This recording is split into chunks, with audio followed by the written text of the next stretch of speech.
আমরা হবিগঞ্জ এবং নবীগঞ্জ বাহুবল থেকে এসেছি। আমার নেতাকর্মী সবাই আমরা একত্রিতভাবে মিছিল সহকারে স্টেজের আশেপাশে যাব এবং মিছিল দেব এবং আগামী দিনের রাষ্ট্রনায়ক জনাব তারেক সাহেবের পক্ষে আমরা কাজ করব।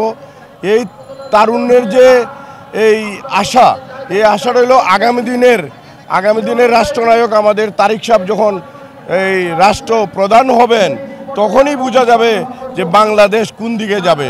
বাংলাদেশ যাবে আগামী উন্নয়নের রাজনীতি। বাংলাদেশে আমাদের আগামী দিনের রাষ্ট্রনায়ক জনাব তারেক সাহেব ফিরে আসবে। অন্যায় অত্যাচার অবিচার কখনো করবে না আমাদের নেতা আগামী দিনের রাষ্ট্রনায়ক তারেক সাহেব। আমি শেখ সুজাত, সাবেক এমপি, 2 বারের এমপি, নবীগঞ্জ বাহুবলের হবিগঞ্জ 1 আসন।